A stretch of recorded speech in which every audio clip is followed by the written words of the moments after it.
Ind AS 108 operating segments.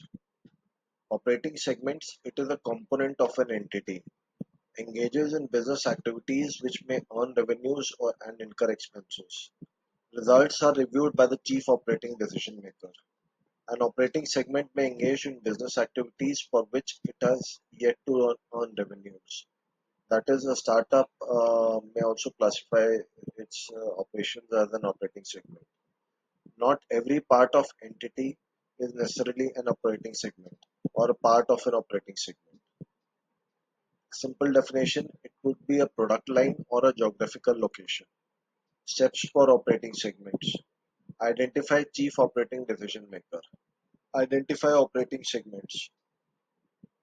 Aggregate operating segments. Identify reportable segments. Disclose the segment information as per Ind AS 108. Rules to identify reportable segments. Ready reckoner. 10% of revenue of the total entity's revenue, 10% of assets out of total entity's assets, 10% of absolute profit or loss out of total profit or loss. If the total external revenue reported by the operating segment constitutes less than 75% of the total entity's external revenue, then operating segments would be identified as reportable segments until 75% of revenue is included in the reportable segments. So, if out of the total external revenue, items identified as reportable segments constitute 75%, uh, does not constitute 75%, we'll keep on identifying more segments as reportable segments. The chief operating decision maker may be dash for the same for some operating segments. A single manager may be the dash for more than one operating segments. Managing director, segment manager, CFO, segment manager, CEO, segment manager. The answer is segment manager and segment manager. According to Ind AS 108, operating segments startup operations may not be considered as an operating segment until and unless it started generating revenues. So this statement is true or false. So we discussed a startup can identify its operations as operating segments. So this statement is false. As a percentage of sales, profits, or assets, a segment as identified under Ind AS 108 operating segments should be at least 7.5%, 10%, 12.5%, or 20%. The answer is 10%. Can operating segments be restricted in consolidated financial statements of an entity? Yes, 10 is the maximum limit. Chief Operating Decision Maker of RG Limited has identified four operating segments listed as under. Segment South is a new business segment and is expected to grow at a faster pace as compared to other segments. What shall be the reportable segments? Segment Internal Sales, External Sales, Total. North External Sales 60 lakhs, total 60 lakhs. South External Sales 13 lakhs, total 13 lakhs. East Internal Sales 2 lakhs, External Sales 17 lakhs, total 19 lakhs. West 98 lakhs internal sale, 10 lakhs external sale, 1 crore 8 lakhs is the total sale. So total revenue is 2 crores. 10% of 2 crores is 20 lakhs. So how many segments are more than 20 lakhs? So we have West and North. North and West would be reportable segments. Now we'll see North and West. The total external revenue of North and West. So the external revenue is 60 lakhs for North and 10 lakhs for West. So that makes it 70 lakhs.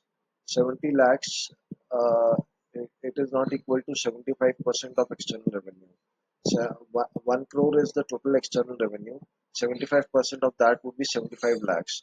Hence, we'll have to identify more segments as reportable segments. So, in the start, we mentioned that South is the new business segment and is expected to grow at a faster pace. So, despite the sales of East are high, but South is expected to grow at a faster pace. Hence, we'll identify South as reportable segments. So 13 lakhs would also be a reportable segment. So the total external revenue would be 70 plus 13 lakhs, that is 83 lakhs, which is more than 75%. Hence, north, west, and south would be the reportable segments. A company total external revenue for an accounting period is 15 million. There is no inter-segment revenue. The company's total asset is 43 million.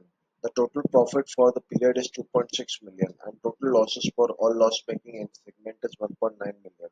X has an external revenue of 1.3 million, total assets of 3.7 million, and a loss of 2.2 million. Which statement is true?